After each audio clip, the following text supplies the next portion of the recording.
gabi na sa Maynila, at ang hangin ay may dalang amoy ng usok, basura, at pawis, ang karaniwang simoy ng buhay sa syudad. Sa loob ng luma, ngunit mapagmahal na inaalaga ang jeepney na ang pag-asa, si Mang Rodi.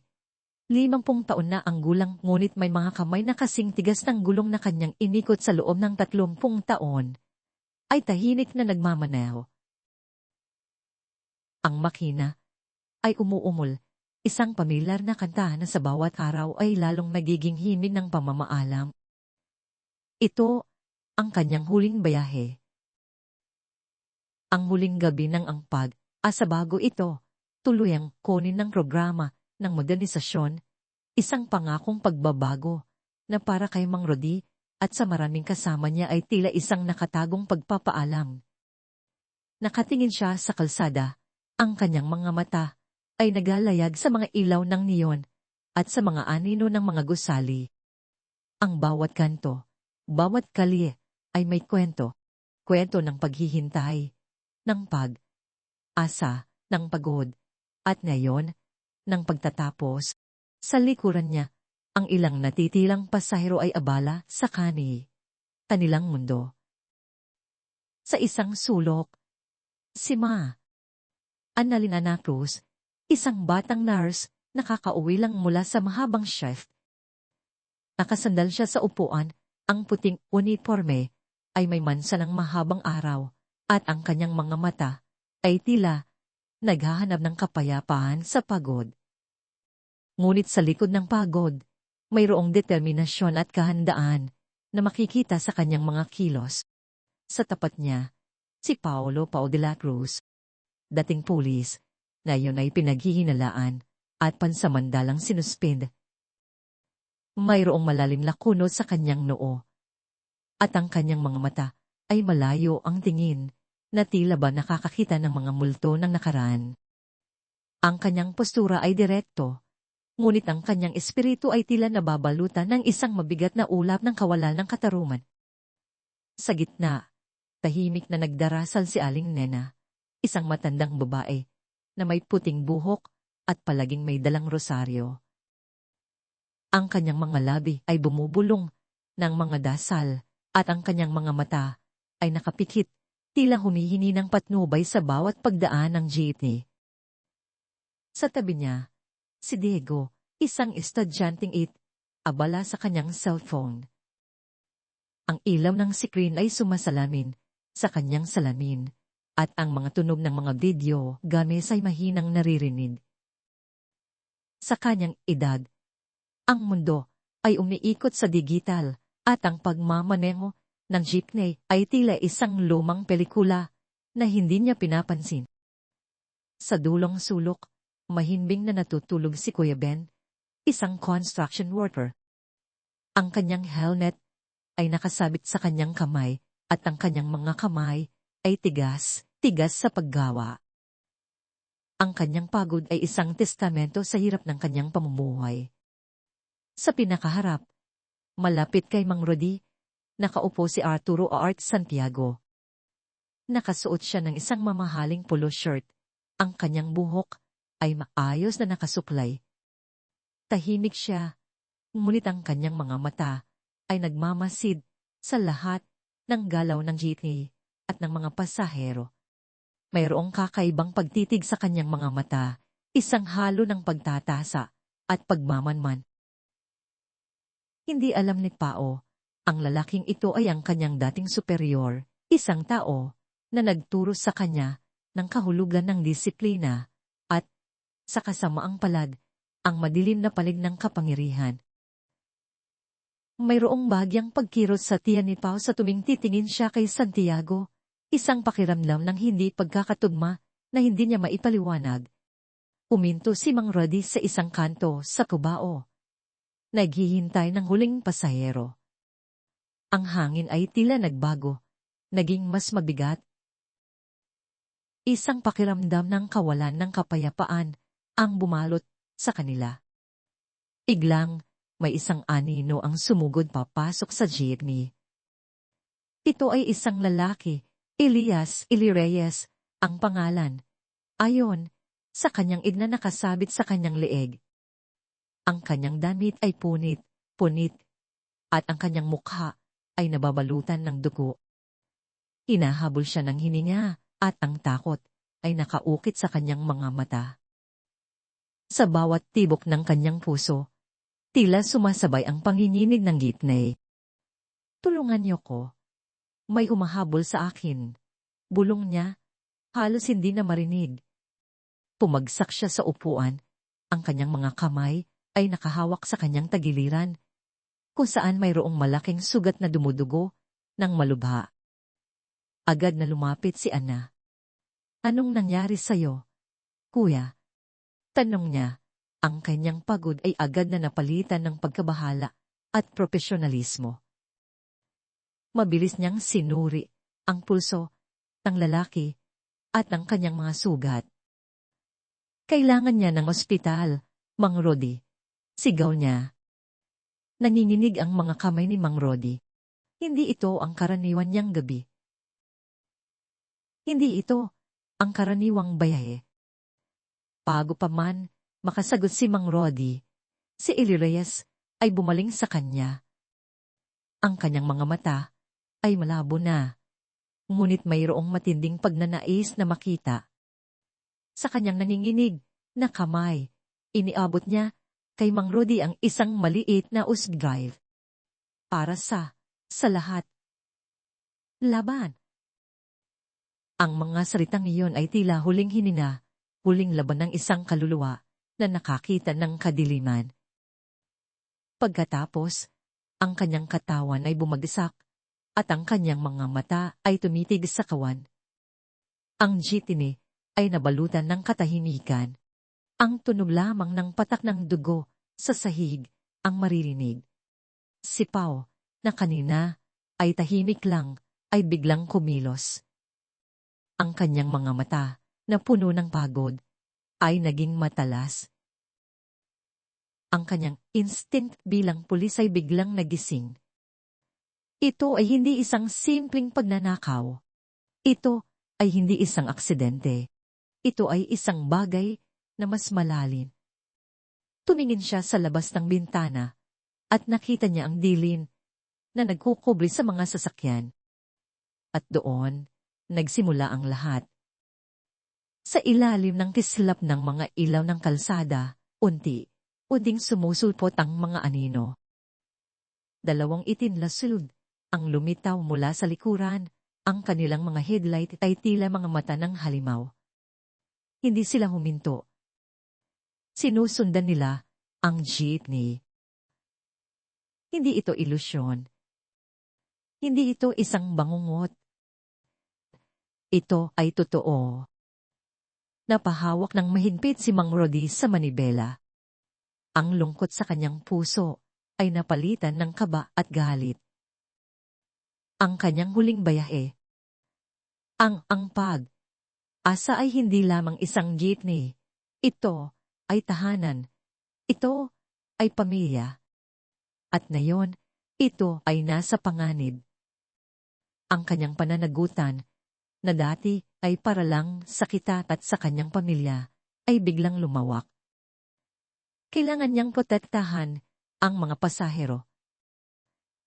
Kailangan niyang protektahan ang Kailangan niyang protektahan ang pag-asa. Kung mayroon kang mga hiling o puna, mangyaring mag-comment para ipaalam sa akin. Lubos na nagpapasalamat si Inday Andrea. Hawakan niyo ang Mang Rodi. Bulong ni Ana. Ang kanyang mga kamay ay abala sa walang saysay na pagtatangkang buhayin si Eli. Baka ito ang dahilan ng lahat. Umungol ang makina ng ang pag-asa.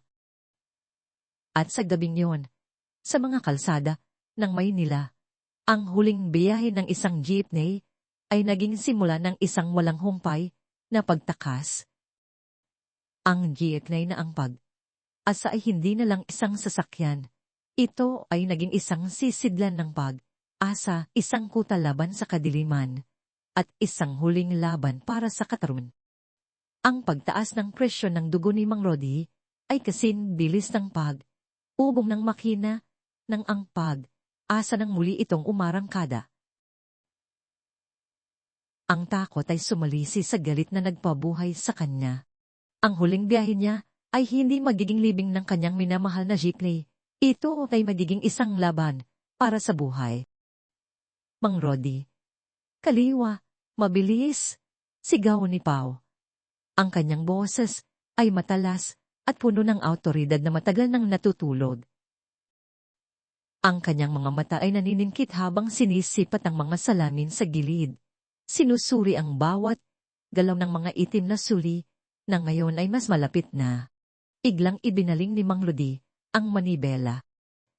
Ang pag-asa ay lumiko ng matalin, halos mapatumba ang mga nakasandal na pasahero. Ang gulong ay umikot, at ang jeep ay sumisid sa isang makipot na iskinita sa Cubao, isang shortcut na alam lamang ng mga batikang driver, mga daan na halos hindi na nakikita sa mga digital na mapa. Ang amoy ng alikabok, lutong ulam, at tambutso ay humalo sa hangin habang sila ay bumabayo. Ang mga shield ay sumunod. Ngunit ang kanilang laki ay nagpabagal sa kanila. Ang unang suli ay napilitang lumiko ng mas malapad. Nagbigay ng kaunting distansya. Ngunit ang pangalawa ay mas agresibo, halos nakabangga sa isang tindahan ng gulay bago ito tuluyang nakapasok sa iskinita.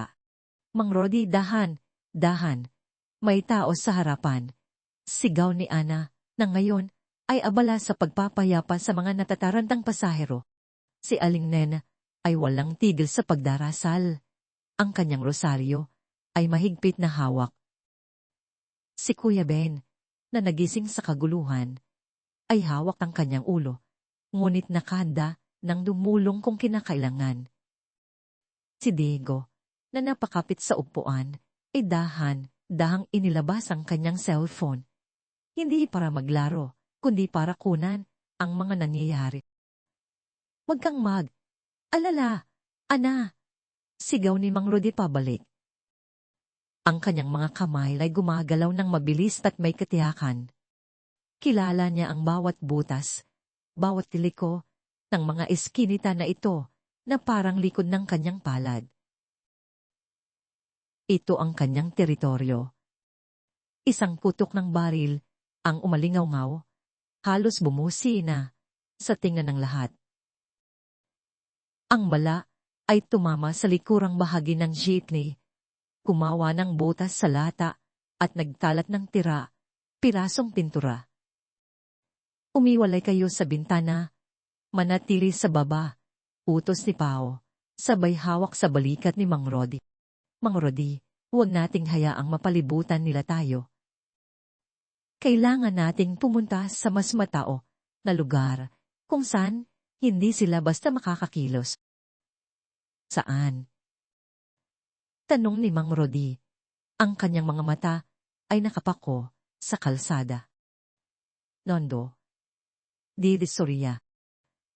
Alam mo ang mga daan doon na tanging mga jeepney lang ang makakadaan," sagot ni Pao. "Hindi sila basta makakapasok doon." Muling ibinaling ni Mang Rodi ang manibela, ang pag-asa ay umikot, sumisid sa isang mas ng mga kalsada. Iniiwan ang mga naghahabol na Habang bumabagtas sila, sinisilip niya ang osla hawak niya. Ang maliit na bagay na ito ang naging sanhi ng kanilang pagtakas. Ang huling hininga ni Ellie.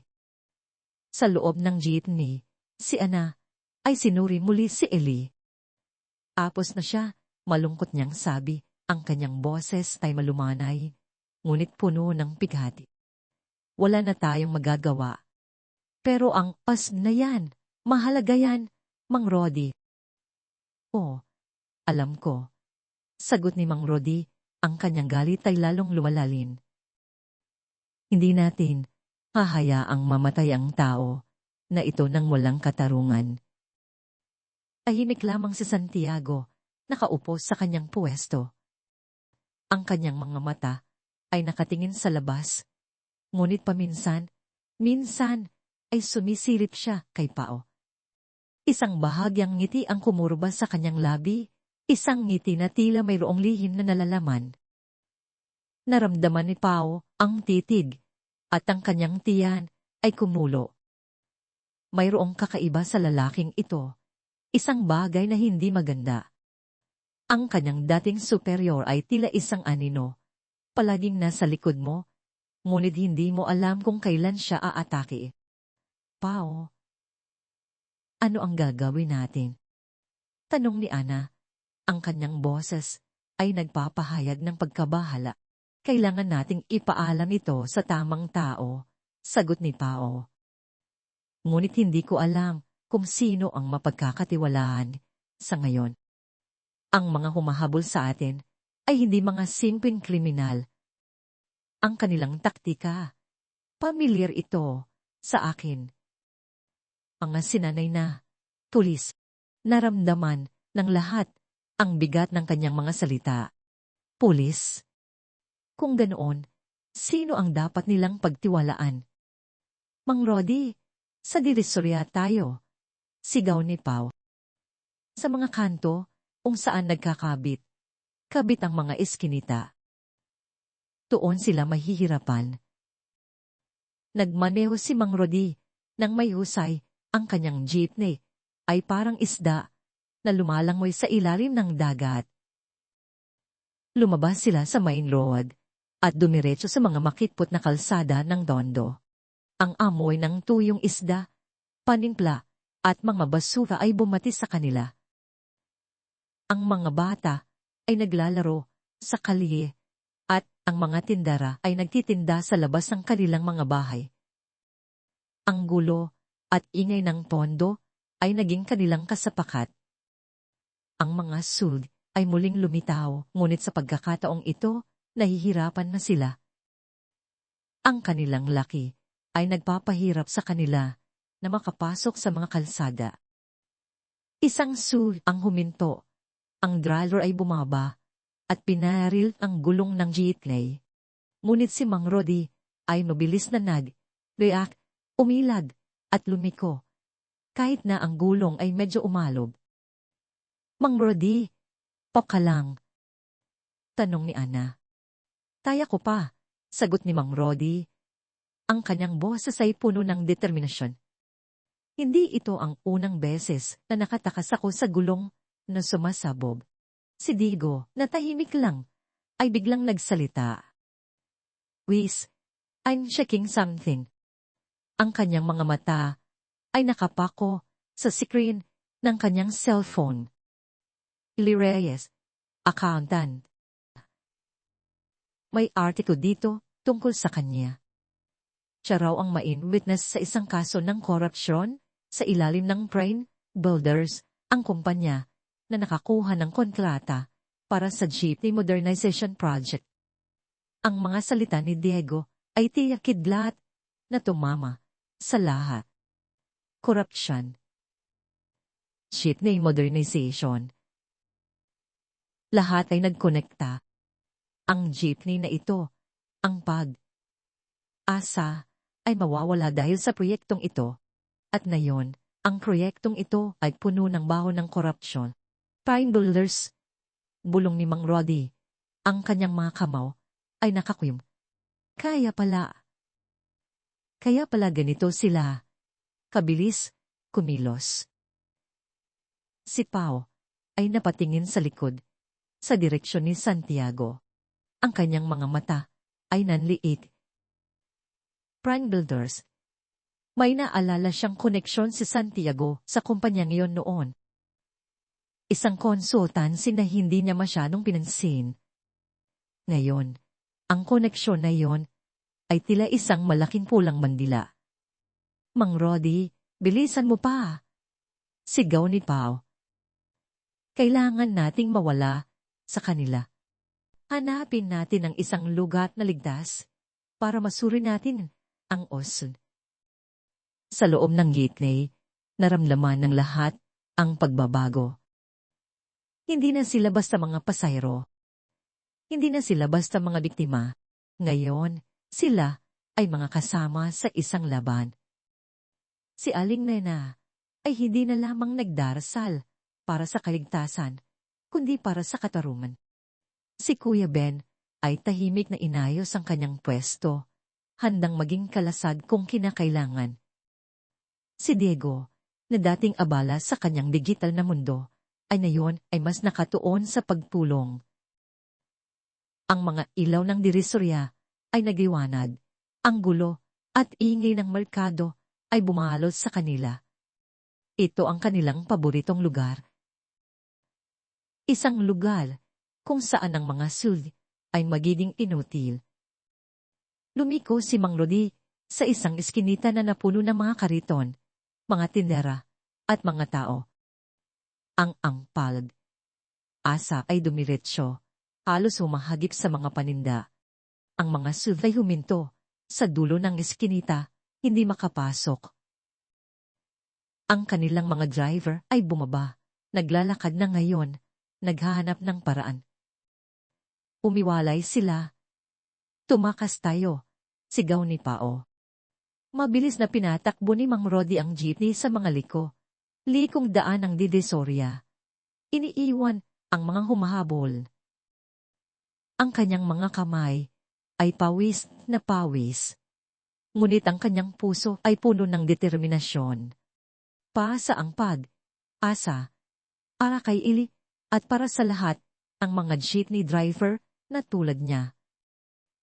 Sa wakas, pagkatapos ng mahabang pagtakas, nakarating sila sa isang madilim na eskinita, malayo sa mga kalsada at ilaw. Ang jeepney ay huminto. Ang makina ay umuungol pa rin. Ang lahat ay bumaba. Ang kanilang mga katawan ay nanlalambot sa pagod at takot. Ligtas na tayo, pansamantala. Sabi ni Pao, ang kanyang boses ay may bahid ng pagod. Kailangan nating tingnan ng uslayan. Pinuksan ni Mang Rodi ang kanyang pintuan, at sa ilaw ng street lamp, nakita niya ang mukha ng kanyang mga pasahero. Mga mata na puno ng takot, ngunit mayroon na ngayong bahid ng asa. Lumapit si Ana kay Pao, ang kanyang kamay ay bahagyang hinawakan ng braso nito. Magaling kayong magmaneho, Mang Rodi. Sabi niya, ang kanyang mga mata ay nakatingin kay Mang Rodi. Salamat, Ana. Sagot ni Mang Rodi. Ito ang huling biyahe ng asa, pero hindi ito ang huling laban niya. Si Santiago ay tahimik pa rin. Ngunit nang dumating ang pagkakataon, ang kanyang mga mata ay sumilig sa sa kamay ni Mang Rodi. Ang isang bahagyang ngiti ay kumurba sa kanyang labi, isang ngiti na hindi napansin ng iba, maliban kay Pao. Isang pakiramdam ng lamig ang gumapang sa likod ng kanyang liid. Diego, may laptop to ba o kahit smartphone na kayang basahin ito? Tanong ni Pao, hamak ang usg. Kailangan nating malaman kung ano ang laman nito. Inilabas si Diego ang kanyang laptop mula sa kanyang backpack. May adapter ako. Pwede yan, sabi niya. Ang kanyang boses ay seryoso. Tara, buksan natin yan. Sa gitna ng dilim ng eskinita, sa ilalim ng anino ng asa, ang susunod na yugto ng kanilang paglalakbay ay magsisimula. Ang maliit na usil na yon ay may hawak na lihim na maaaring magpabago sa kapalaran ng marami, at ang kanilang asa ay nakasalalay dito. Sa loob ng lumang garayan ng sasakyan sa Sampaloc, ang amoy ng luma at matamis na langis ng makina ay bumalot sa kanila. Ang ilaw mula sa isang sirang bombilya ay bahagyang nagliwanag sa paligid, lumilikha ng mga anino na tila sumasayaw sa bawat galaw ng jeepney na ang asa. Ang kapaligiran ay tahimik, ngunit ang tensyon ay nararamdaman sa bawat paghinga ng mga pasahero. Ito ang kanilang pansamantalang santuaryo, isang pirasong kapayapaan sa gitna ng kaguluhan. Hinanda ni Diego ang kanyang laptop. Ang screen nito ay nagbibigay ng binaghalong asul at puting ilaw sa kanyang mukha. Hawak ni Mang Rodi ang USB. Ang maliit na bagay na ito ang may hawak ng susi sa kanilang kapalaran. Ibinigay niya ito kay Diego. Ang kanyang kamay ay nanginginig pa rin. Sige, Diego, ilagay mo na yan, sabi ni Pao. Ang kanyang boses ay may bahid ng pagmamadali. Lumapit siya kasama si Ana upang makita ang mangyayari. Ang iba pang mga pasahero, si Aling Nena, si Kuya Ben, at maging si Santiago ay tahimik na nakamasid. Ang kanilang mga mata ay nakatutok sa screen. Isinaksak ni Diego ang usli. Nagkaroon ng bahagyang hindo, tila banag. Tubili ang laptop na ilabas ang mga lihim na nakapaloob dito. Pagkatapos, bumukas ang isang folder.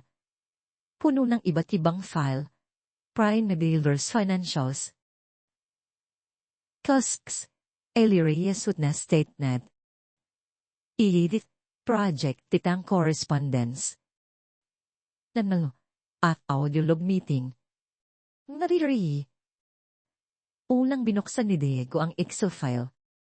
Lumabas ang isang seri ng mga komplikadong spreadsheet. Puno ng mga numero at transaksyon. Ito ay mga financial report. Bulong ni Diego. Ang kanyang mga mata ay nanlalaki. Pero mayroong mga account na hindi tugma. Mga malalaking halaga na inilipat sa mga offshore accounts at ibinalik sa ibang forma. Ano ang ibig mong sabihin? Tanong ni Mang Rodi. Ang kanyang noo ay nakakunot. Money laundering, Mang Rodi. Sagot ni Pao, ang kanyang boses ay mahina. Mga pondo na ninakaw at nilinis para magmukhang legal. Pinuksan ni Diego ang file. Ito ay isang detalyadong pahayag ng saksi mula kay Eli Reyes. Doon, inilatag ang buong eskema, ang Prime Builders, ang kumpanyang nangunguna sa programa ng modernisasyon ng jeepney, ay gumamit ng mga ghost projects at inflated contracts upang maglipat ng bilyong piso. Ang pera ay dadaan sa mga iba't ibang kumpanya sa ibang bansa bago bumalik sa Pilipinas bilang legitimate investment para sa modernization project. Ang resulta, substandard na mga jeepney na may mataas na presyo at ang pondo na dapat ay para sa kapakinabangan ng publiko ay napunta lamang sa bulsa ng iilang tiwali. Kaya pala, bulong ni Mang Rodi, ang kanyang galit ay unting kumukulo. Kaya pala ang daming reklamo sa mga bagong jeepney. Kaya pala ang daming driver na nalulugi. Dahil may nangungurakot. Ang pighati niya sa pagkawala ng ang pag-asa ay napalitan ng isang matinding galit sa kawalang katarungan. Ito ay hindi lamang tungkol sa kanya, kundi sa lahat ng kanyang kasamahan sa buong industriya. Ang na ito ay hindi lamang asa, ito ay sandata. Pinuksan ni Diego ang isang email. Ito ay mula sa isang mataas na opisyal ng Prime Builders na may malinaw na tagubilin para kay Eli Reyes na baguhin ang mga record upang itago ang mga transaksyon. Ang bawat salita ay isang saksak sa kanilang sistema ng hustisya. Pagkatapos, pinatugtog ni Diego ang audio recording. Isang boses ang nagsalita, puno ng awtoridad, nagbibigay ng mga utos tungkol sa pagpapatahimik kay Eli Reyes at sa pagtatago ng ebidensya. Ang boses na iyon ay pamilyar kay Pao. Napalingon siya kay Santiago na nakaupo ng tahimik sa kanyang sulok, ang kanyang mukha ay walang emosyon. Ngunit mayroong isang bahagyang pagkirot sa gilid ng labi ni Santiago, isang bagay na hindi nakaligtas sa matalas na mata ni Pao. Ang mga taktika, bulong ni Pao, Ang kanyang mga kamao ay nakakuyong. Naalala niya ang kanilang pagtakas. Ang agresibong paghabol, ang koordinasyon ng mga sulit. Hindi ito ang paraan ng mga kriminal. Ito ay ang paraan ng mga sinanay na opisyal ng pulisya. Ang mga taong pinanupaan niyang paglilingkuran. Ang kanyang tiyal ay kumulo, isang halo ng galit at pagtataksil. Pao, ano ang ibig mong sabihin? Tanong ni Ana. Ang kanyang kamay ay hinawakan ng braso ni Pao. Naramdaman niya ang panginginig nito. Ang mga humahabol sa atin, Ana. Hindi sila basta. Ang mga galaw nila. Ang paraan ng pagpapahindo sa atin. Taktika ng pulis yan. Mga sinanay na pulis, sagot ni Pao. Ang kanyang boses ay halos hindi marinig. Ang mga taong nagpapahabol sa atin. Mga kapwa ko pulis. Isang mamig na simoy ng hangin ang lumabas sa garahe na tila sinasagot ang kanilang mga tanong. Ang lahat ay nabalutan ng katahimikan. Ang bigat ng katotohanan ay bumagsak sa kanila. Sino ang pagkakatiwalaan nila kung maging ang pulis ay sangkot? Tumingin si Pao kay Santiago, ang kanyang dating superior. Ang tao na nagturo sa kanya ng kahulugan ng disiplina, ng pagiging matatag. Ngunit naalala rin niya ang mga kakaibang aral ni Santiago tungkol sa kinakailangang kalupitan at pagiging praktikal sa gitna ng sistema na puno ng katiwalian. Ang pagbabanggit ni Diego sa Prime Brawlers ay muling umaling-ngaw sa kanyang isip. Hindi ba't may koneksyon si Santiago sa kumpanyang yon noon? Isang konsolasyon na hindi malinaw ang dahilan. Ang isang nakakagimbal na hinala ay dahang gumapang sa isip ni Pao na tila isang makamandag na ahas. Ang ngiti ni Santiago, ang pagtitig nito sa ang pakiramdam ng hindi pagkakatuwaan na nararamdaman niya mula pa sa simula. Hindi ko lang ito maintindihan, bulong ni Pao, ang kanyang boses ay puno ng pagkabigo. Paano nangyari ito? Hindi mahalaga kung paano, Pao, sabi ni Ana, ang kanyang mga mata ay matatag. Ang mahalaga, ito ang katotohanan. At kailangan nating ipaalam dito. Ang kanyang mga salita ay tila isang balitat na pwedeng sandalan ni Pao. Sa gitna ng pagkawasak ng kanyang paniniwala sa kanyang propesyon, si Ana ay naging kanyang sandigan, ang liwanag na nagpapaalala sa kanya kung ano ang tama. Si Aling Nena ay muling nagdarasal, ngunit sa pagkakataong ito, hindi lamang para sa kaligtasan, kundi para sa katarungan. Si Kuya Ben ay tahimik na kumuha ng isang bakal na tubo na nakakalat sa garahe. Ang kanyang mga mata ay puno ng determinasyon. Si Diego ay patuloy na nag-scan sa mga file, naghahanap ng anumang karagdagang impormasyon. Biglang, isang malakas na tunog ang umalingaw-ngaw mula sa labas, isang tunog ng mabilis na sasakyan. Sumunod, ang isang malakas na kalabog, tila may bumangga sa isang bagay. Andito na sila, sigaw ni Pao. Agad na nagbalik sa kanya mga instinct bilang pulis. Ang mga headlight ay tumagos sa garahe, sumisilip sa mga bitak ng lumang pader. Ang pag-asa ay nabalutan ng liwanag. Hindi na sila ligtas. Mang Rodi, paandarin mo ang jeepney, sigaw ni Pao. Kailangan nating lumabas dito. Kailangan nating ilabas ang ebidensya. Isang malakas na ingay ang umalingaw-ngaw habang ang gat ng garahe ay binunggo ng isang itinasud. Pumagsak ang gaite at ang dalawang sud ay pumasok. Ang kanilang mga headlight ay nakatutok sa ang pag-asa. Mula sa mga sasakyan, bumaba ang mga armadong lalaki. Ang kanilang mga mukha ay nakabalot sa itim na maskara. Huwag kayong kikilos, sigaw ng isa, ang kanyang boses ay garalgal. Ngunit hindi na sumunod si Mang Rodi. Agad niyang pinaandar ang jeepney. Ang makina ay umalingaw-ngaw. Ang gulong ay umiko. Ang pag-asa ay sumubad patungo sa mga umaatake.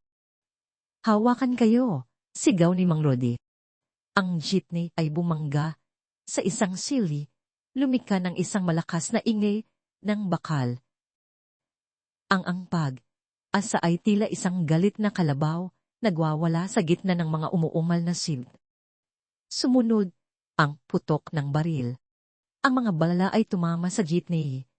Ngunit si Mang Rodi ay hindi natinag. Kaliwa, Mang Rodi. Sa butas, sigaw ni Pao, nang ngayon ay nasa gilid. Sinusubukang protektahan ang mga pasahero. Naalala niya ang isa pang labasan, sa likod ng garahe, isang maliit na butas na alam lamang ng mga dating nagmamanel sa garahe. Mabilis na ibinaling ni Mang Rodi ang manibela. Ang pag-asa ay sumisid sa isang makipot na daan sa likod ng garahe na halos hindi nito kasya. Ang bakal ng jeepney ay kumaskas sa pader. Lumika ng ingay na tila sumisigaw ng galit. Ang mga kalaban ay nagulat. Hindi nila inakala na may iba pang daan. Sinubukan nilang sundan, ngunit ang kanilang mga suli ay masyadong malaki. Sa gitna ng kaguluhan, nakita ni Pao si Santiago. Ang dating superior ay tahimik pa rin, ngunit ang kanyang mga mata ay naniningkit. Mayroong isang determinasyon sa kanyang tingin. Isang bagay na nagsasabi na alam niya kung ano ang gagawin. Ang hinala ni Pao ay naging katiyakan. Si Santiago ay bahagi nito. Mang Rodi, bilisan mo pa, sigaw ni Ana, na ngayon ay abala sa pagpapayapa sa mga natatarantang pasahero. Mayroon ding isang pasahero, si Kuya Ben, na natamaan ng bala sa braso. Mabilis na kinuha ni Ana ang first aid kit mula sa kanyang bag at simulang gamutin ang sugat. Ang pag-asa ay umarangkada, iniiwan ang garahe at ang mga humahabol. Ang mga ilaw ng sampalok ay muling bumati sa kanila, ngunit na yon, ang liwanag na yon ay tila isang babala. Ang maliit na usb ay ligtas pa rin at ang kanilang determinasyon ay mas matibay kaysa dati. Ngunit alam ni Pao na ang laban ay hindi pa tapos. Sa katunayan, ito ay nagsisimula pa lamang. At ang kaaway ay hindi lamang nasa labas, kundi maaaring nasa loob din. Sa ilalim ng liwanag ng buwan na bahagyang tumatago, sa naglalakihang pader ng Intramuros, sumusugod ang pag-asa. Ang sinaunang lungsod na mayaman sa kasaysayan, na tila isang tahimik na saksi sa libong kwento ng nakaraan, ay nagbigay ng isang kakaibang ginhawa sa kanilang pagtakas. Ang mga kalsadang gawa sa bato, na dating nilakaran ng mga konkistador at mga bayani, ay ngayon ay naging kanungan ng mga taong hinahabol ng sarili nilang kababayan. Ang bawat ikot ang gulong sa lumang bato, ay tila nagkukuwento ng pag-asa at paglaban. Dito tayo magtago, Mang Rodi, sabi ni Pao, ang kanyang boses ay may bahid ng pag-asa. Sa loob ng Intramuros, mahihirapan silang sundan tayo. Ang mga kalsada ay liko at makipot. Hindi basta makakapasok ang mga suli nila. Umikot ang jeepney, sumisid sa isang makipot na iskinita sa pagitan ng mga matatandang simbahan at bahay na bato. Ang amoy ng luma at kasaysayan ay bumalot sa kanila, kasama ang simoy ng gabi. Huminto si Mang Rodi sa isang madilim na sulok sa ilalim ng anino ng isang naglalakihang pader. Ang pag-ungol ng makina ay humina at isang nakababahalang katahimikan ang bumalot sa kanila. Tanging ang malalim na hininga ng bawat isa ang maririnig. Ligtas ba talaga tayo dito, Pao? Tanong ni Ana. Ang kanyang mga mata ay nananatiling nakatingin sa labas, puno ng pagkabahala.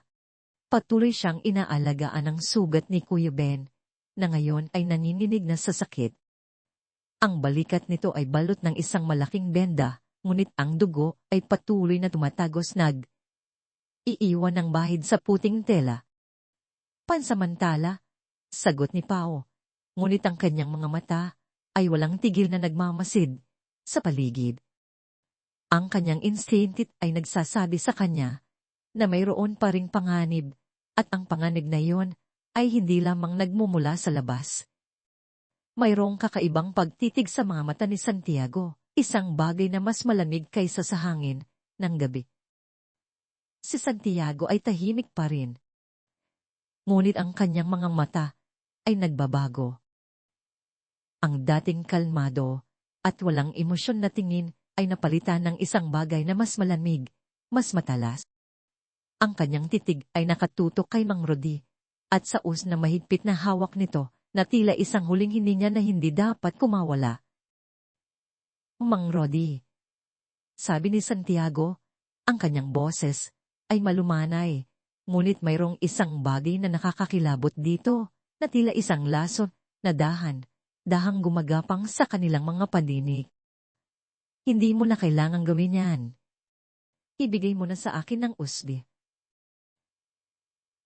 Nagulat ang lahat.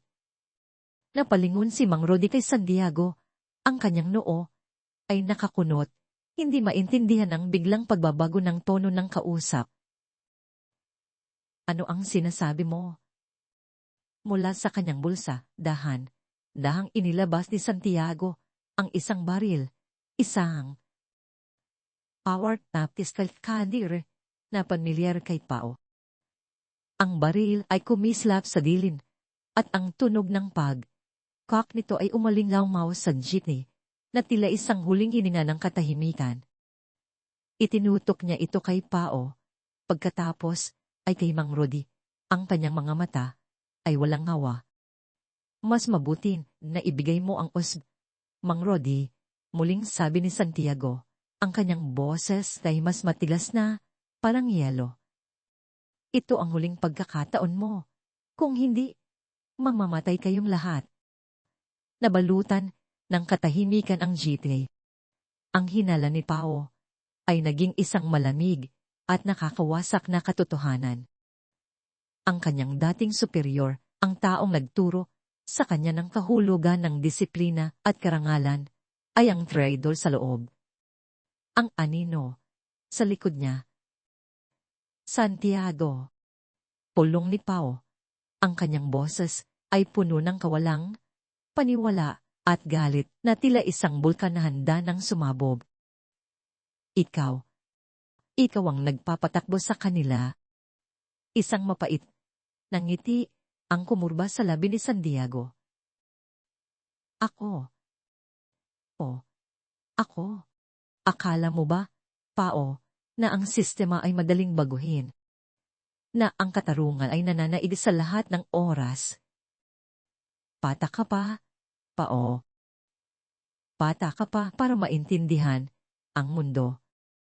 Hindi mo alam kung gaano kalalim ang butas ng katiwalian. Nagsimulang magsalita si Santiago, ang kanyang mga salita ay tila mga pananaksak sa puso ni Pao. Bawat isa ay nagdudulot ng mas matinding sakit. Ako ang nagkano ng lahat, Pao. Ako ang nagbigay ng utos sa prime builders na patayin si Eli Reyes. Ako rin ang nag-utos sa mga pulis na sundan kayo. At ako ang nag-ayos ng pagsuspindi mo upang alisin ka sa daan. Alam kong isa kang matuwid na pulis, Pao. At ang mga katulad mo ay balakid sa mga operasyon na tulad nito. Ang katapatan mo ay bulag, Pao. Ang motibo niya ay unting lumabas, puno ng kapaitan at pagtataksil. Naiintindihan ko ang galit mo Mang Rodi, sabi niya, habang nakatutok pa rin ang baril. Naiintindihan ko ang kalungkutan mo sa iyong jeepney. Ngunit, ang mundo ay ganoon. Lahat tayo ay naghahanap ng pagkakataon. Ilang taon na akong naglilingkod sa gobyerno. Nakita ko ang lahat ng uri ng katiwalian. Sa tingin mo ba ay may magbabago? Hindi. Kaya't bago ako magretiro, gusto kong makatikim ng kaunting bahagi ng keke. Hindi para sa sarili ko lang, kundi para sa pamilya ko. Gusto kong makapag-iwan ng pamana, kahit sa ganitong paraan. Pero, paano mo nagawa ito, sir? Tanong ni Pao, ang kanyang boses ay nanginginig sa pagkabigo. Ang kanyang dating idolo ay isang halinaw. Ang taong nagturo sa kanya ng kahulugan ng karangalan ay nagbenta ng kanyang kaluluwa sa demonyo. Ang pakiramdam ng pagtataksil ay mas masakit pa kaysa sa anumang pisika na sugat. Madali lang, Pao, sabi ni Santiago. Isang malamig na tawa ang lumabas sa kanyang bibig, na tila isang tunog mula sa impyerno. Pera. Lahat ng tao ay nabibili, Pao. Kahit ang mga taong may prinsipyo. Ang pagkakaiba lang, may mas mataas ang presyo at may mas madali. At ako, Pao, ay natutong maging praktikal. Hindi ito tama, sir, sabi ni Ana. Ang kanyang boses ay matatag sa kabila ng takot, na tila isang kawayan na hindi mabalik. Ang ginagawa niyo ay mali. Maraming tao ang maaapektuhan. Ang mga jeepney driver, ang mga pamilya nila, ang buong bansa. Ang mga tao. Palagi naman silang naaapektuhan. Ana, sagot ni Santiago. Tila walang pakialam, ang kanyang mga mata ay walang emosyon. Bakit mo pa kailangang magmalasakit sa kanila? Ang mahalaga ay ang sarili mo. Hindi mo kailangang magbuwis ng buhay para sa isang laban na hindi mo naman pananagutan. Naramdaman ni Pao ang pagkawasak ng kanyang mundo. Ang lahat ng kanyang paniniwala, ang lahat ng kanyang pinaniniwalaan ay nabasag sa harap ng kanyang mga mata. Ngunit sa sandaling iyon, habang nakatingin siya kay Ana, sa kanyang tapang at sa mga mata ni Mang Rodi na puno ng galit at determinasyon, isang bagong apoy ang nagliyab sa kanyang puso. Hindi siya pwedeng sumuko. Hindi niya pwedeng pabayaan ang mga taong ito na ngayon ay naging kanyang pamilya sa gitna ng kaguluhan. Hindi ko ibibigay ang usb, sabi ni Mang Rodi. Ang kanyang boses ay matigas, puno ng katatagan, na tila isang bato na hindi matinag. Hindi ko hahayaan na mamatay si Eli Reyes ng walang katarungan. At hindi ko hahayaan na gamitin ang pag-asa para sa kasamaan. Biglang, ang tunog ng mga sirena ay umalingaw-ngaw sa malayo. Hindi ito ang mga sirena ng pulis. Ito ay ang tunog ng mga itim na sulj. Ang tunog ng paparating na panganib. Nandito na sila, sabi ni Santiago. Ang kanyang ngiti ay mas lumawak, na tila isang demonyo na nagagalak. Masyado na kayong nagtatagal. Mula sa labas, narinig ang tunog ng mga paa na tumatakbo sa mga kalsadang bato. Ang mga armadong lalaki, mga pulis na nasa ilalim ng utos ni Santiago, ay nagsimulang pumasok sa Intramuros. Ang kanilang mga flashlight ay naglalayag sa dilim, naghahanap ng biktima. Ang liwanag ng kasaysayan ng Intramuros ay naging saksi sa isang madilim na pagtataksil. Mang Rodi, paandarin mo ang jeepney. Sigaw ni Pao, agad na kumilos. Kahit na nakatutok ang baril ni Santiago sa kanya, hindi siya natinag. Ang kanyang galit ay nagbigay sa kanya ng lakas. Mabilis na pinaandar ni Mang Rodi ang pag-asa. Ang makina ay umalingaw at ang jeepney ay nagsimulang gumalaw. Huwag kang kikilos, Pao! Sigaw ni Santiago. Itinutok ang baril kay Pao. Ang kanyang daliri ay nakakasana sa gatilyo. Ngunit huli na ang lahat. Agad na lumukso si Pao. Hinablot ang kamay ni Santiago at sinubukan niyang agawin ang baril. Isang maikling labanan ang naganap sa loob ng jeepney na ikinagulat ng lahat. Si Santiago, na mas matanda at mas may karanasan, ay mayroong bilis na hindi inakala ni Pao. Ang kanyang mga galaw ay mabilis at tumpak. Sinuntok niya si Pao sa mukha, isang matinding suntok na ikinabagsak nito sa upuan. Ang kanyang bibig ay puno ng lasang metal. Pao! Sigaw ni Ana. Agad na lumapit upang tulungan si Pao, na ngayon ay duguan. Niyuan mo ako. Ana! Sigaw ni Santiago. Itinutok ang baril sa kanya. Ang kanyang mga mata ay naniningkit. Ngunit hindi na tinag si Ana. Sa halip, sinamantala niya ang pagkakataon. Habang abala si Santiago sa pagtutok ng baril sa kanya, mabilis niyang kinuha ang kanyang first aid kit at inihagis ito sa mukha ni Santiago. Pumagsak ang kit sa mukha ni Santiago na ikinagulat nito. Nagulat si Santiago. Nabitiwan niya ang baril at ang baril ay bumalsak sa sahig ng jeepney, lumikha ng isang nakakagimbal na tunog. Mabilis na kinuha ni Pao ang baril, ngunit bago pa man niya ito maitutok, isang bala ang pumasok sa jeepney. Tumama sa kisame, na halos sumabob. Ang mga pulis na nasa labas ay nagsimulang magpaputok. Ang mga bala ay umahagibis sa hangin. Umiwalay kayo sa bintana, sigaw ni Mang Rodi, habang minamaneho ang jeepney ng napakabilis. Ginagamit niya ang pag-asa bilang isang pananggalang. Bumangga sa mga pader ng Intramuros, lumilika ng ingay na umalingaw sa gabi. Ang kanyang jeepney ay hindi lamang isang sasakyan. Ito ay isang kalasad. Isang mandirigma na handang lumaban hanggang sa huling hininga. Si Aling Nena, sa kabila ng kanyang takot, ay nakakita ng isang lumang sako sa sulok ng jeepney. Mabilis niya itong kinuha at ibinigay kay Kuya Ben. Kuya Ben, balutin mo ang osb. Itago mo. Huwag mong hahayaang makuha nila. Kahit sugatan, mabilis na kinuha ni Kuya Ben ang osb at ibinalot ito sa sako. Pagkatapos ay itinago sa ilalim ng kanyang upuan. Ang kanilang pagkakaisa ay nagsimulang maging kanilang lakas, isang apoy na nagliliyag sa gitna ng kadiliman.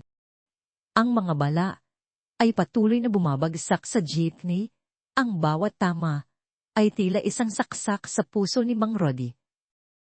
Ngunit hindi siya natinag. Kilala niya ang Intramuros na parang likod ng kanyang palad. Alam niya ang bawat butas, bawat eskinita, bawat lihim na daanan. Mang Rodi, kanan, sa likod ng simbahan, sigaw ni Pao, na ngayon ay hawak ang baril handang lumaban. Ang kanyang galit sa pagtataksil ni Santiago ay nagbigay sa kanya ng lakas na hindi niya inakala. Sumunod, si Mang Rodi. Ang pag-asa ay lumiko ng matalin, halos bumangga sa isang lumang simbahan. Ang mga pulis na humahabol ay nahihirapan na. Ang mga kalsada ay masyadong makitot, ang mga pader ay masyadong mataas, na tila isang mas na walang labasan. Sa loob ng jeepney, si Santiago ay sinamantala ang kaguluhan. Mabilis siyang umalis sa kanyang upuan at sinubukang aglawin muli ang baril kay Pao. Isang muling labanan ang naganap.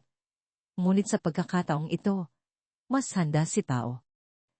Ang kanyang mga suntok ay mabilis at tumpak at ang kanyang galit ay nagbigay sa kanya ng lakas. Ngunit si Santiago ay mayroong karanasan.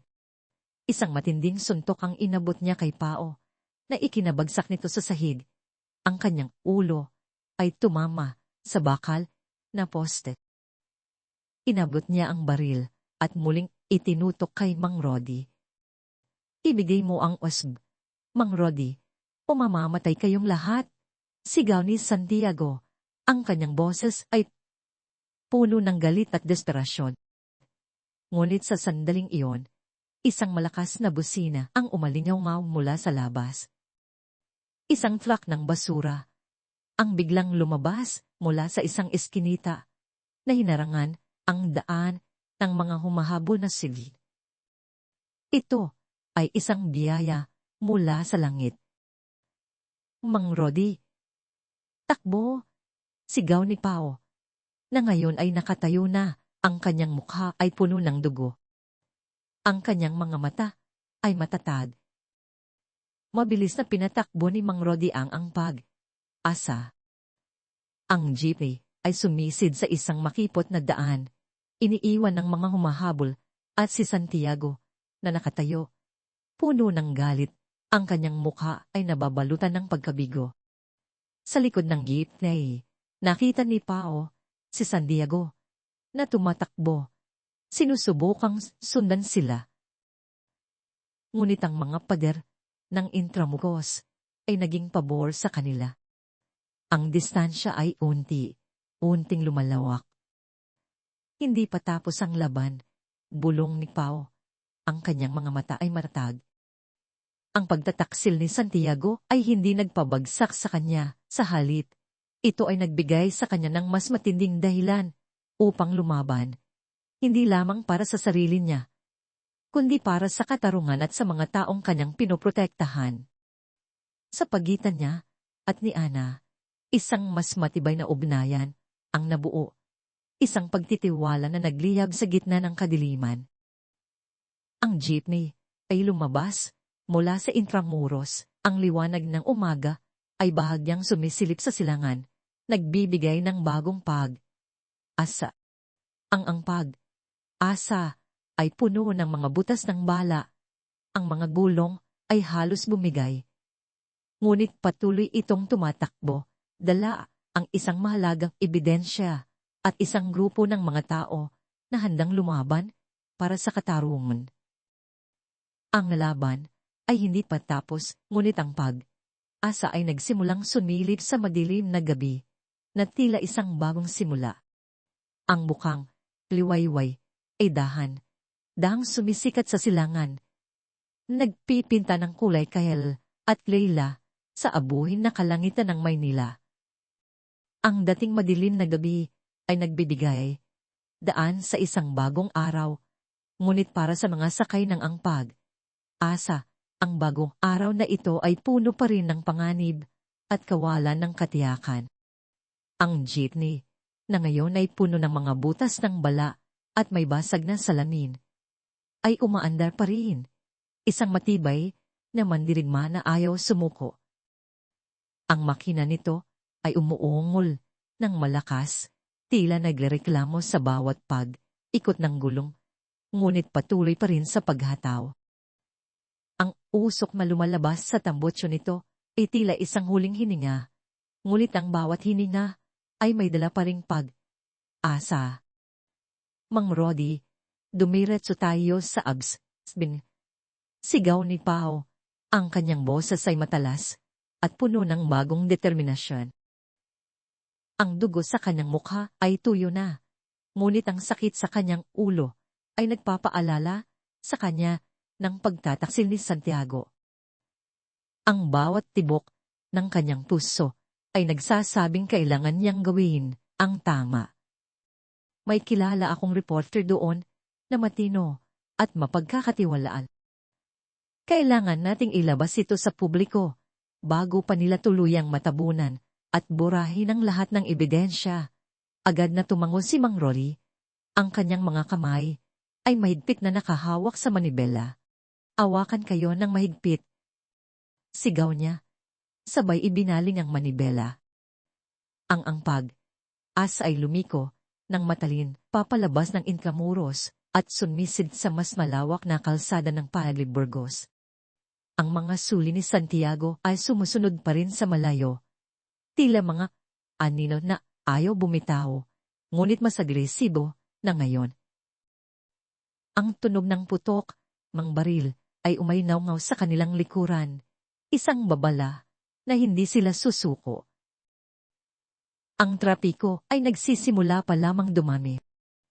Mga tao na nagmamadali sa trabaho, mga estudyante na papasok sa paaralan, at mga vendors na naghahanda ng kanilang paninda, lahat ay saksi sa isang pagtakas na hindi nila inaasahan. Ang mga ilaw ng kalsada ay kumikislap at ang mga tunog ng mga busina ay humalo sa ingay ng pagtakas. Diego, gawan mo ng live stream. Upload mo kahit anong mayroon ka sa OSB. Gamitin mo ang lahat ng social media accounts mo. Utos ni Pao.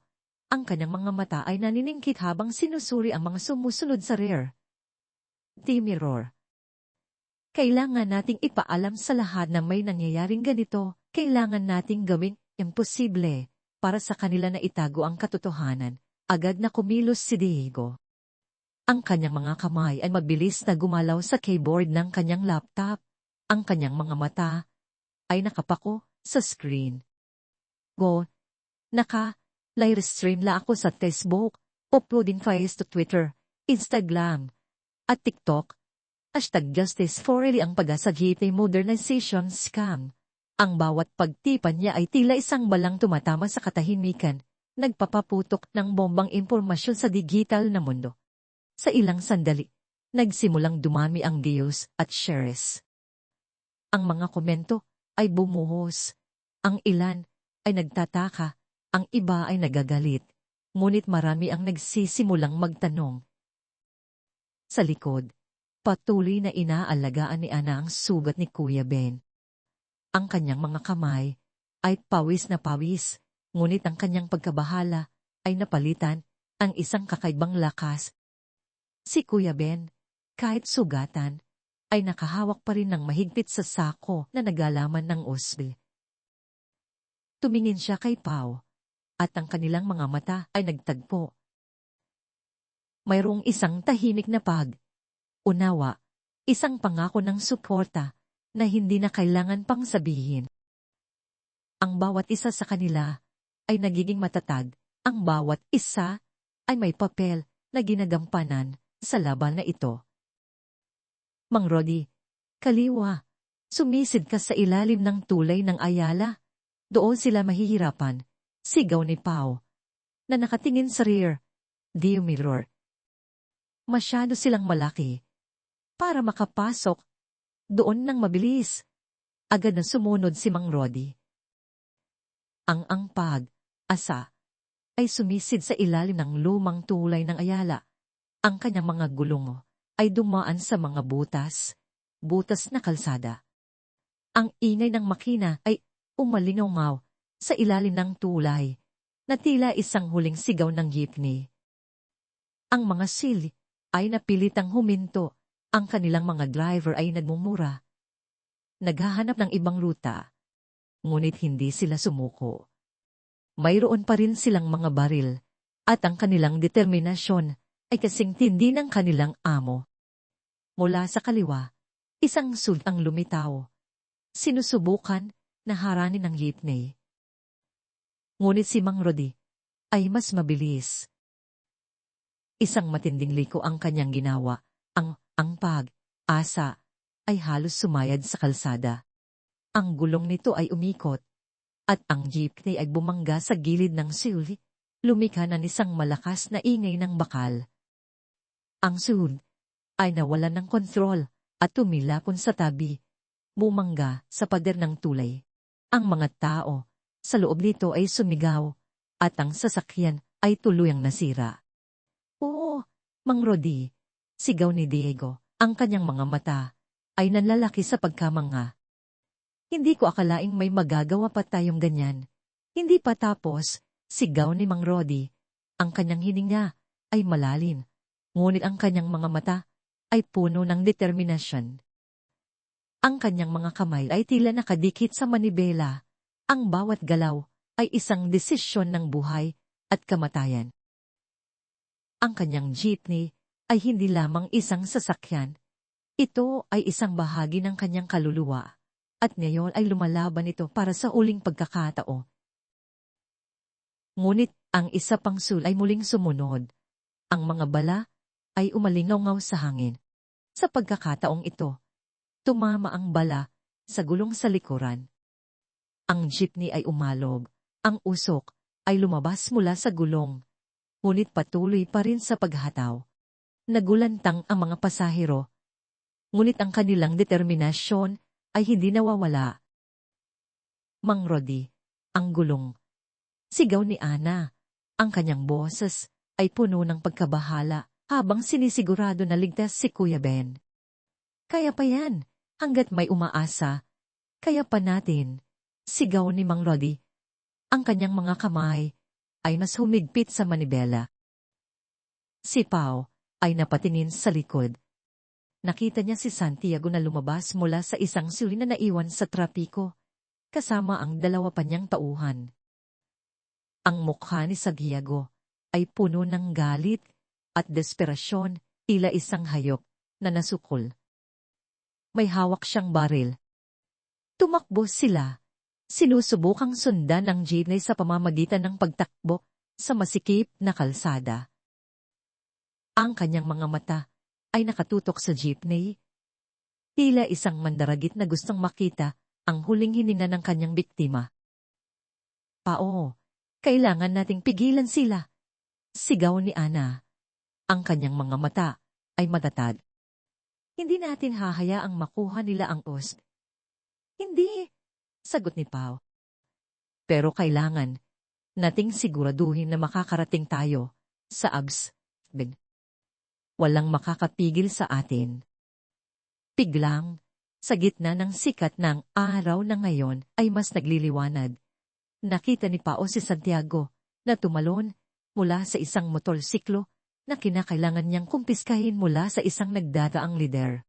Mabilis na humahabol ang motorsiklo sa jeepney. Ang motorsiklo ay lumipad sa mga kalsada at si Santiago ay mas malapit na. Mang Rodi, ihanda mo ang jeepney. Nandiyan na siya. Sigaw ni Pao. Nang makalapit si Santiago, sinubukan niyang tumalon papunta sa likurang bahagi ng jeepney. Ngunit si Mang Rodi ay mas mabilis. Isang matinding liko ang kanyang ginawa, at si Santiago ay halos mahulog.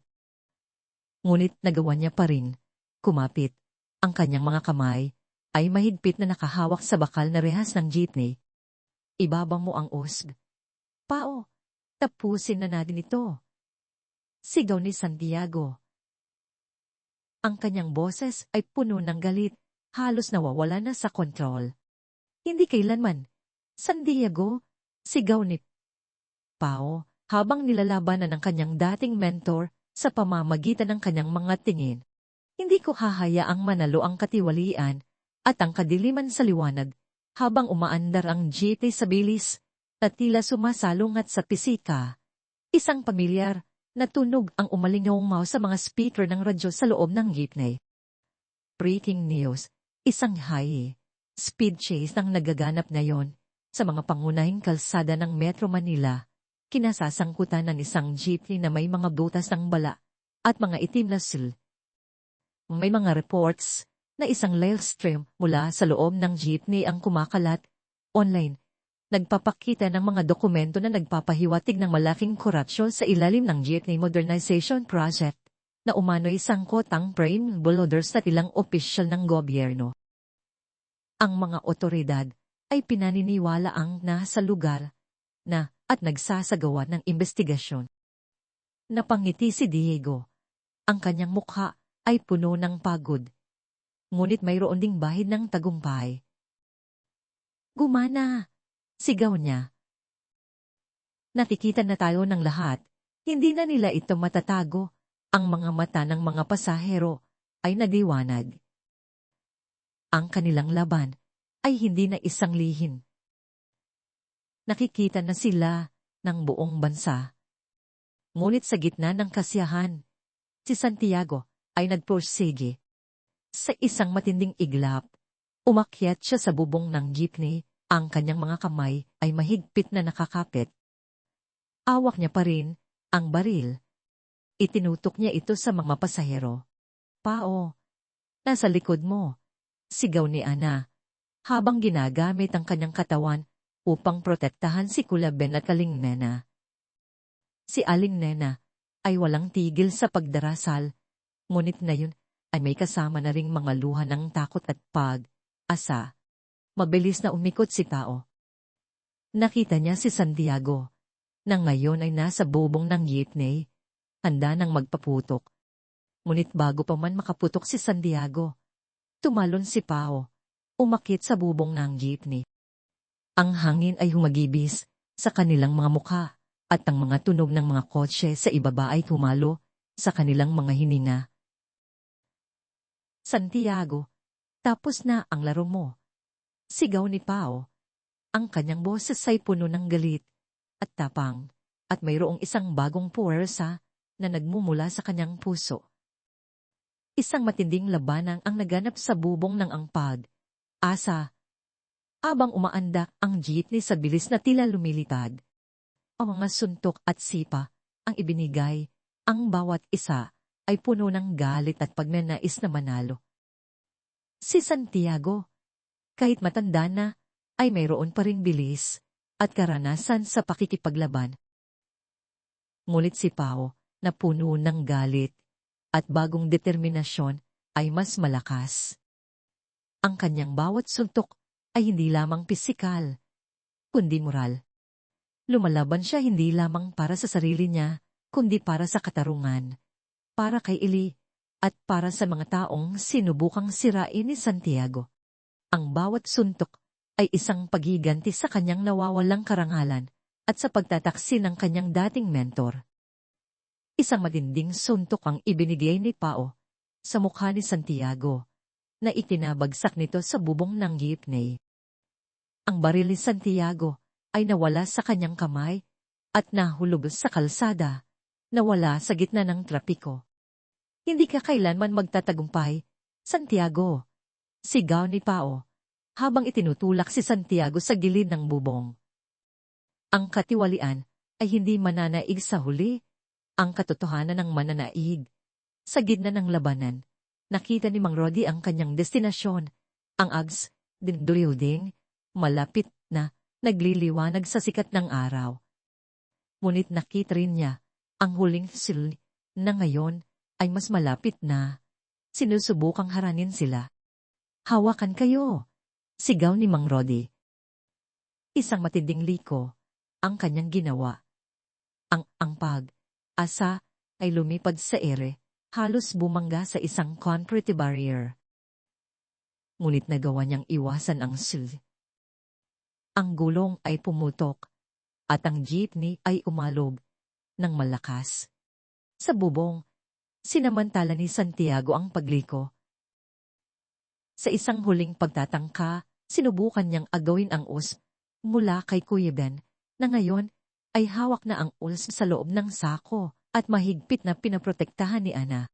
Ngunit mabilis na sinangga ni Ana ang kanyang kamay, at isang matinding sigaw ang lumabas sa kanyang bibig, na puno ng tapang. "Hindi!" sigaw ni Ana. Ang kanyang mga mata ay puno ng galit at determinasyon. Ang kanyang mga kamay ay mahigpit na nakahawak sa usb, na tila ito ang kanyang sariling buhay. Sa sandaling iyon, isang malakas na busina ang umalinungaw. Ang pag-asa ay dumating sa harap ng Abs building. Ang mga security guards ay nagulat. Ang mga reporters ay nagmadali. Ang mga kamera ay nakatutok. Ang buong bansa ay nanonood live.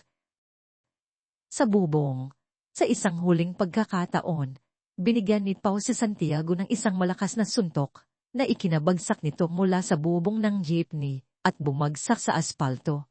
Wala nang malay. Ang labanan ay tapos na.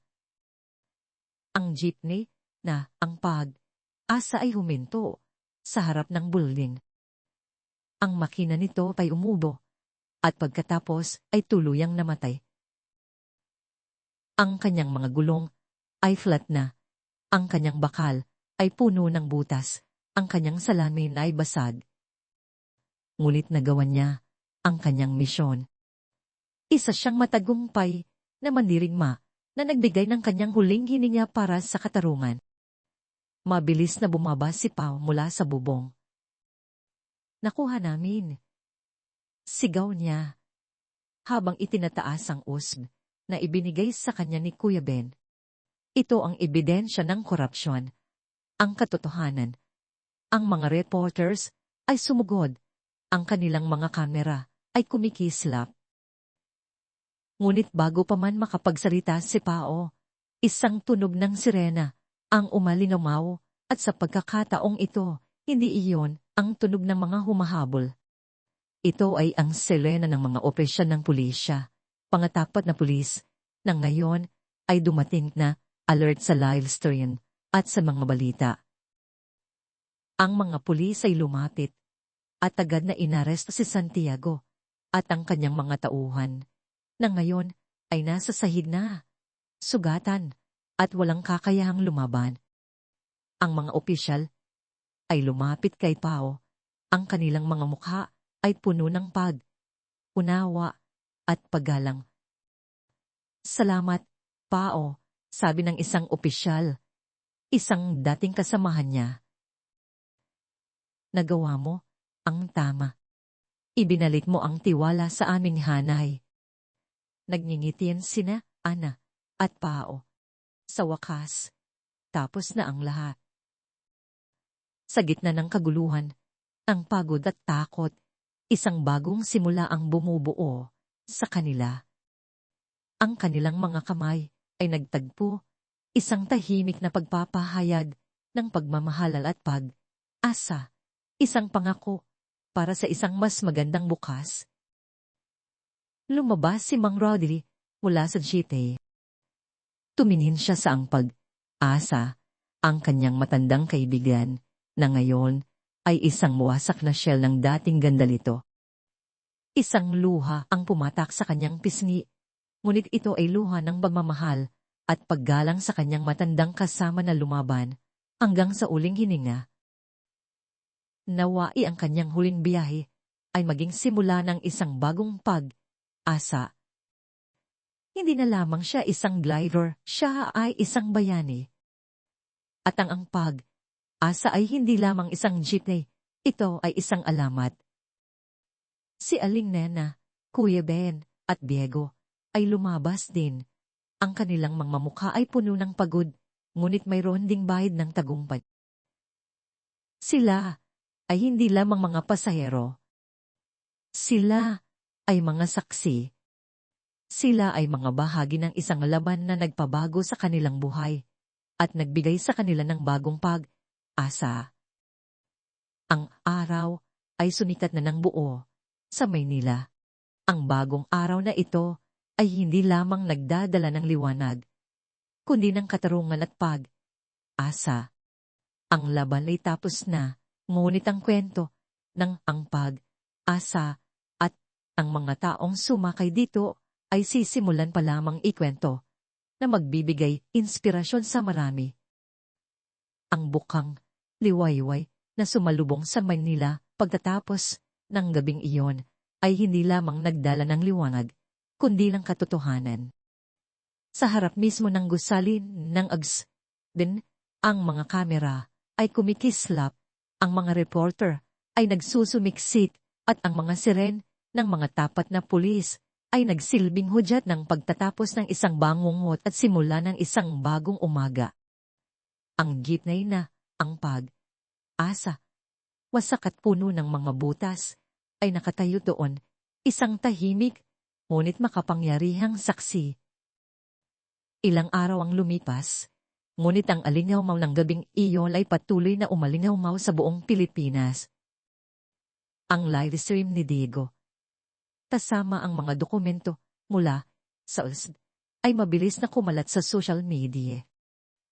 Ang mga hashtags na Justice for Really, ang pag-asa, at Chief ng Organization Scam ay naging trending topics, nagbubunyag ng isang nakakadimbal na eskema ng korupsyon na sumakob sa isa sa pinakamalaking proyekto ng gobyerno.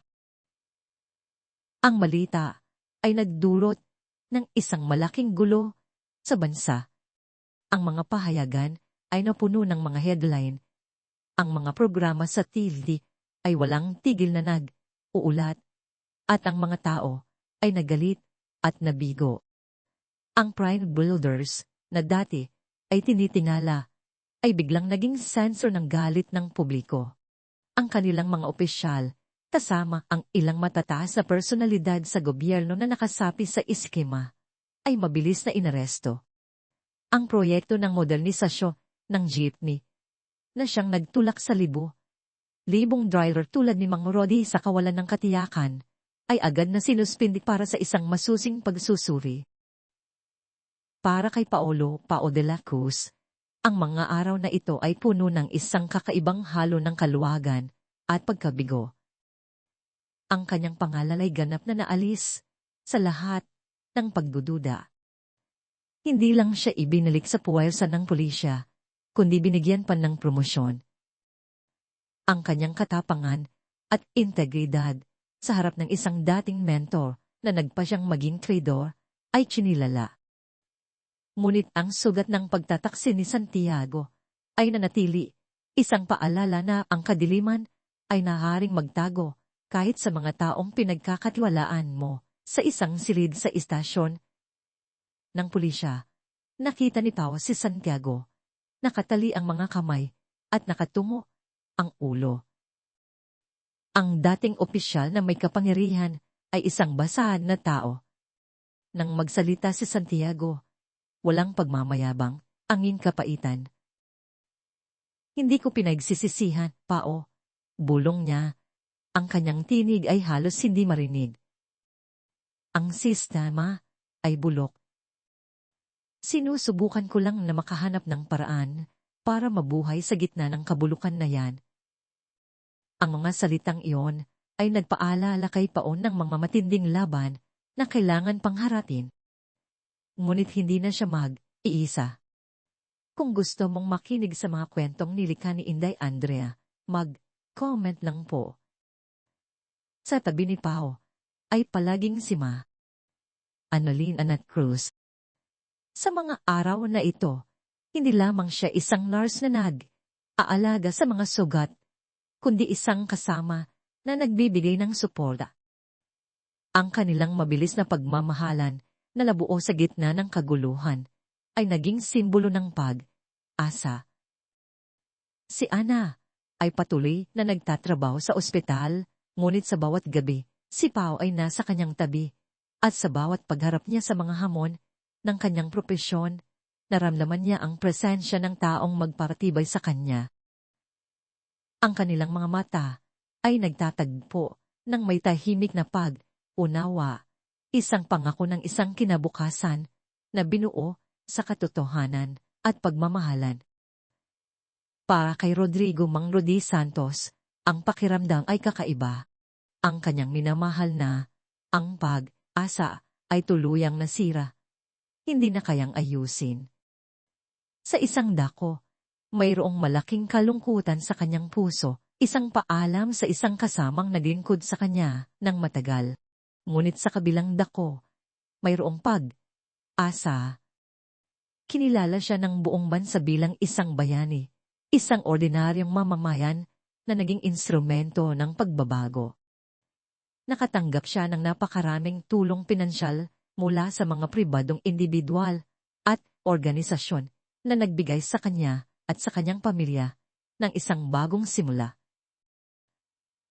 Ngunit higit pa sa salapi, nahanap niya ang isang bagong layunin. Ilang araw pagkatapos ng insidente, isang malaking press conference ang ginanap sa isang bulwagan. Ang mga pangunahing network ng balita ay naroroon at ang buong bansa ay nakatutok. Lumabas si Mang Rodi, kasama si Pao, Ana, Aling Nena, Kuya Ben na may balot pa rin sa braso, at Diego.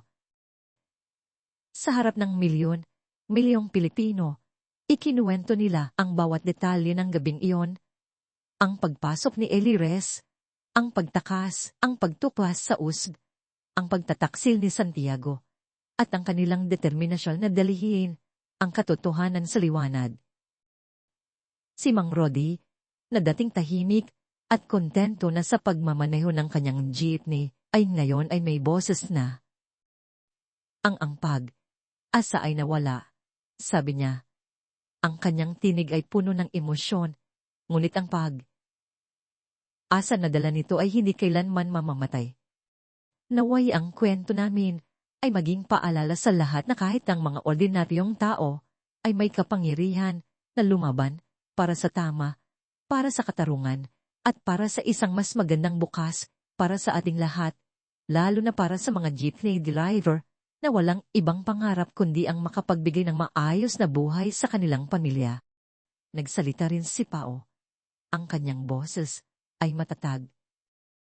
Ang sistema ay maaaring bulok, ngunit mayroon pa rin mga tao na handang lumaban para sa katotohanan. Hindi ako susuko. Ang aking muling pagbabalik sa puwersa ng pulisya ay magiging pangako na ako ay magiging bahagi ng pagbabago, ng paglilinis, upang ang ganitong katiwalian ay hindi na mangyari pa. Si Anna naman ay nagsalita tungkol sa kahalagahan ng pagkakaisa at pagtutulungan. Si Diego ay ipinakita sa mga screen ang mga ebidensya mula sa USB, habang si Aling Nena ay alay ng dasal para sa lahat ng biktima ng katiwalian at para sa katamin. Si Kuya Ben, bagaman may sugat, ay ngumiti, isang patuloy ng kanyang katatagan. Ang press conference ay hindi lamang isang ulat ng balita, ito ay isang pagdiriwang ng tapang ng mga ordinaryong Pilipino. Ang gabing iyon ay nagwakas na, ngunit ang pag-asa ay muling sumikat. Nagkaroon ng malaking pagbabago. Si Mang Rodi, hindi na isang driver, ay naging isang aktivista, isang tinig para sa mga jeepney driver. Patuloy na nakikipaglaban para sa mas makatarungan at makataong programa ng modernisasyon. Si Pao at Ana ay nagsimula ng kanilang sariling pamilya, isang bahagi ng kanilang pangako na maging pag-asa sa isang lipunan na nangangailangan ng liwanag. Ang kanilang kwento ay nagbigay inspirasyon sa marami.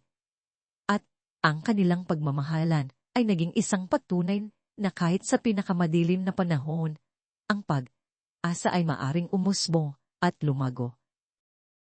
Titan, bagong kumpas, bagong pag-asa, bagong indak, bagong pag-asad. Lumipas ang ilang buwan. Halos isang taon na. Ang Manila ay Manila pa rin, ang mga kalsada ay abala, ang mga ingay ay pamilyar. Ngunit mayroong kakaibang indak sa hangin, isang indak ng pagbabago. Ang mga balita tungkol sa frame builders at ang katiwalian sa Jeepney Modernization Project ay naging isang matinding aral.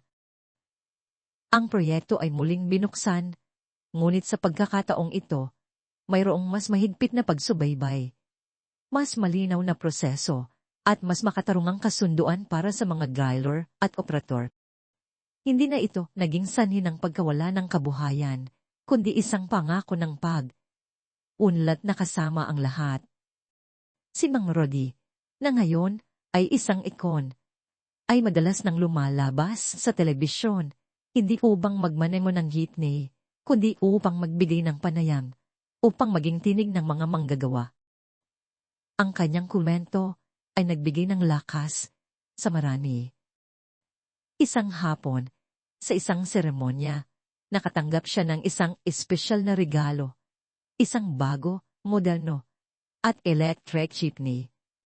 Ito ay dinisenyo na may mga pamilya na disenyo ng lumang jeepney, ngunit mas matipid at mas environment-friendly. Ang pangalan nito ay ang pag-asa. Ang makintab na sasakyan ay tila isang sumisikat na pag-asa, isang patunay na ang tradisyon ay maaaring magpatuloy sa isang bagong anyo. Ngunit si Mang Rodi, sa isang galaw ng karunungan at pagpasa ng sulo, ay nagpasya na huwag itong imaneho.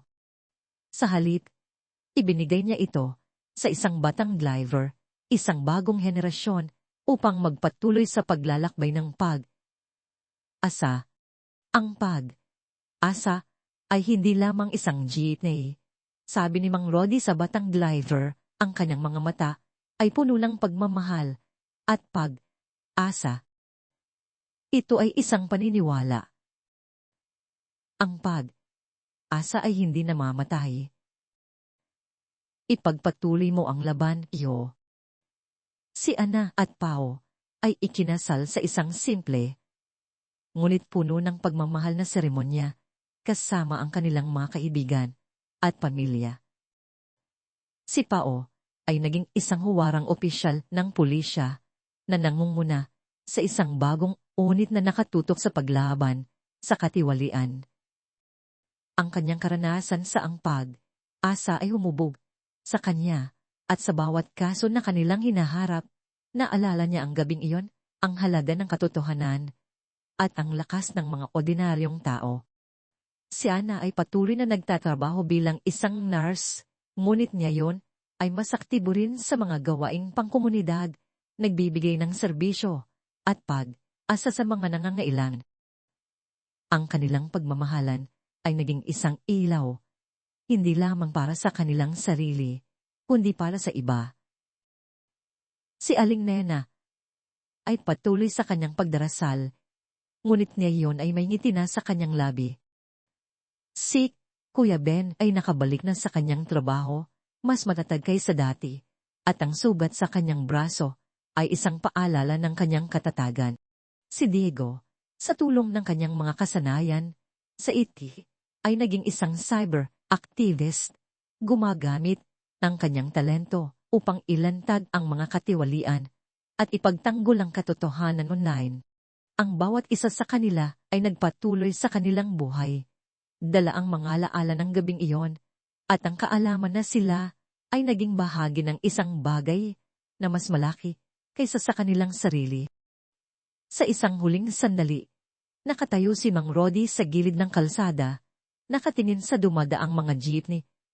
Kasama na ang pag-asa na minamanehon ng batang driver. Ang nangangalangang ngiti sa kanyang labi ay puno ng kasiyahan at kapayapaan. Ang lumang jeepney ay wala na, ngunit ang kanyang espiritu, ang espiritu ng pagiging matatag ng pag-asa at ang paglaban para sa tama, ay patuloy na nabubuhay. Ang pag-asa ay hindi lamang isang sasakyan, ito ay isang alamat. At sa bawat kumpasang makina, sa bawat pag-ikot ng gulong, sa bawat kwento ng pag-asa, ang kanyang legacy ay patuloy na bumubuhay, nagbibigay inspirasyon sa bawat bagong umaga sa Manila.